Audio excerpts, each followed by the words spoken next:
നാട്ടിലാണെങ്കിലും ബാംഗ്ലൂരാണെങ്കിലും ഇപ്പൊ എല്ലായിടത്തും ചൂട് ഒരുപോലെയാണ്. ഇന്നൊരു ഹെയർ വാഷ് ചെയ്യാന്ന് വിചാരിച്ച് ഞാൻ ദേ പുറത്തേക്ക് ഇറങ്ങിയതാണ്. ഓ എന്റെ പൊന്നോ, സഹിക്കാൻ പറ്റാത്ത ചൂടാണ് കേട്ടോ. ഞാൻ നാട്ടിൽ വരുമ്പോഴൊക്കെ എന്റെ വീടിന്റെ അടുത്തുള്ള ഏഞ്ചൽസ് ബ്യൂട്ടി സലൂണിലാണ് എപ്പോഴും പോവാറ്. ഞാൻ സ്കൂളിൽ പഠിക്കുമ്പോൾ തൊട്ട് എന്റെ ഹെയർ കട്ട് ചെയ്യാനൊക്കെ മമ്മി എന്നെ ഈ സലൂണിലാണ് കൊണ്ടുവരാറ്.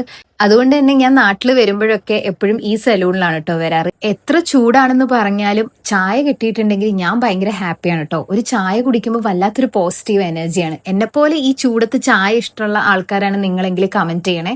ഞാൻ റെഗുലറായിട്ട് ചെയ്യുന്ന ഒരു ഹെയർ കെയർ റുട്ടീൻ എന്ന് പറയുന്നത് ഈ ഹോട്ട് ഓയിൽ മസാജ് ആണ്. പിന്നെ വൺസ് ഇൻ എ മന്ത് ഞാനൊരു ഹെയർ സ്പായും കൂടെ ചെയ്യും. എനിക്ക് ഈ മൈഗ്രെയിന്റെ പ്രശ്നം ഉള്ളത് കൊണ്ട് തന്നെ ഞാൻ മാസത്തിൽ ഒരു 3 തവണയെങ്കിലും ഹോട്ട് ഓയിൽ മസാജ് ആണ് ഓപ്റ്റ് ചെയ്യാറ്. കോക്കനട്ട് ഓയിൽ ആണ് കേട്ടോ ഞാൻ യൂസ് ചെയ്യാറ്. വേറെ ഓയിലൊന്നും ഞാൻ യൂസ് ചെയ്യാറില്ല. ഉച്ചയ്ക്ക് ഞാൻ തിരിച്ച് വീട്ടിലെത്തിയപ്പോ കണ്ട കാഴ്ചതേ ഇതാണ് കേട്ടോ. എന്റെ ഫേവററ്റ് ആയിട്ടുള്ള നെത്തല പൊരിച്ചതും നല്ല കൊടമ്പുളി ഇട്ടിട്ടുള്ള അയിലക്കറിയാണ്. ഉച്ചയ്ക്ക് ചോറിന്റെ കൂടെ കഴിക്കാൻ ഞാൻ മീൻ വറുത്തതും മീൻകറിയും മാത്രമാണ് കേട്ടോ എടുത്തത്. വേറെ പച്ചക്കറിയോ മെഴുക്കുവരട്ടിയോ അച്ചാറോ ഒന്നും എടുത്തിട്ടില്ല. രാത്രിയായ സമയത്ത് കറണ്ടിന് എന്തോ പ്രശ്നം പറഞ്ഞിട്ട് ദേ ഇവിടെ മൊത്തം പവർ പോയിട്ടുണ്ട്. ഇനി എപ്പോഴാണ് കറണ്ട് വരിക എന്നുള്ളത് അറിയത്തില്ല. ഈ ചൂടത്ത് ഞാൻ ഇനി എങ്ങനെയാണോ ദൈവമേ കിടന്നുറങ്ങുക.